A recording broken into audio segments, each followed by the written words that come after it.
Սա հարց ունի մի քանի հարթություն, սկսենք երևի բուն առարկայից, հա, այսինքն զավեշտը կայանում է նրանում, որ նախաձեռնող, նախահարցակ կողմը տղաները չեն եղել, այսինքն ձեր նշած անձի կողմից հնչել են իր դիրքին և պետական պաշտոնին ոչ հարիր, գնահատականներ ու վիրավորանքներ անձնական բնույթի, որոնք հնչել են հրապարակավ։ Այսինքն տղաները պատասխանել են ըստ էության իրենց հասցեին անտեղի հնչածին, ինչին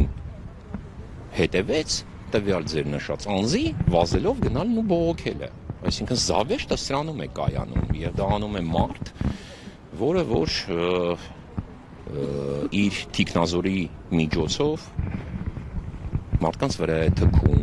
մի ուժի ներկայացուցիչ, որի պարագլուխը անընդհատ օգտագործում է անպարկեշտ պարակույտ և վիրավորում ցանկացած ուղղությամբ վիրավորանքներ շռայլում, ես արդեն տևական ժամանակ։ Սա հարցի մի կողմն է, հարցի երկրորդ կողմը, արդյոք սա կարող ենք դիտարկել նաև որպես ճնշում, շատ պարզ օրինակ։ Ինչպես գիտեք, Անտիֆեյկի գրասենյակից արգրավվել է ողջ գույքը։ Հիմա ողջամիտ հարց տամ ձեզ որպես լրատվամիջոցի աշխատող, լրագրող կամ օպերատորին կարող ենք այդ հարցը տալ։ Տեսախցիկի շտատիվը ինչ բնույթի տեղեկատվության կրիչ է, որ շտատիվը արգրավվում են, կամ ռեժիսորական վահանակը, որը իր մեջ կրիչ էլ չունի ոչ մի, ինչի համար է դա արգրավվում։ Դա բացատրություն չունի ողջամտության տեսակետից, միակ բացատրությունը, որպեսզի ամբողջությամբ խափանվի տվյալ լրատվամիջոցի և հարթակի աշխատանքը, այլ բացատրություն այստեղ չկա։ Եվ այո, այդ կոնտեքստում անշուշտ մենք կարող ենք տալ նաև այդ գնահատականը։ Ալեն Սիմոնյանը նշում էր, որ սպառնալիքներ, վիրավորանքներ է եղել իր հասցեին և օրենքով պետք է պատասխանատվություն ենթարկեն, եթե մարդը ունի սահմանադրությամբ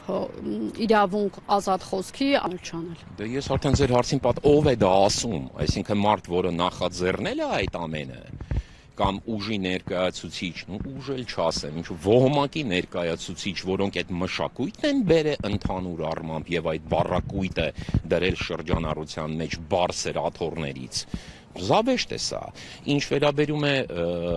սպառնալիքներին, ես նման բան չգիտեմ, այսինքն որքանով ես այսօր կարդացի Արսեն Բաբայանի մեկնաբանությունը, դա բացարձակ սուտ է և նման ակնարկ չկա ընդհանրապես, իսկ ինչ վերաբերում է հարցի իրավական կողմին, երևի մենք կլսենք իրավաբաններին, բայց այստեղ ևս խնդիր կա, այսինքն դա ապաքրեականացված հոդված է։ Այդտեղ քրեական ոչինչ չկա, այն էլ ազգային անվտանգության ծառայության ներգրավման որևէ ողջամիտ բացատրություն կամ անհրաժեշտություն, սա ինչի մասին է վկայում։ Այսինքն այլևս ոստիկանությունը վստահությունից դուրս է, ոստիկանությանը չեն վստահում,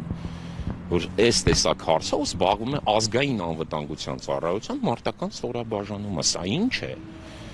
Բացի շոուի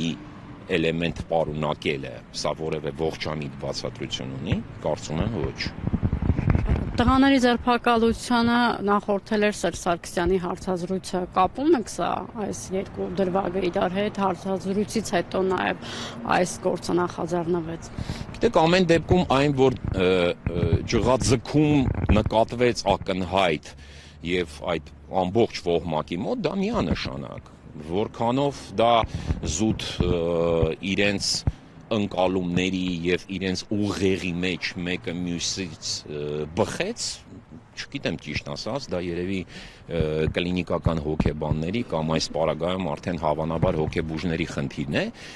բայց չեմ բացառում նաև դա։ Այսինքն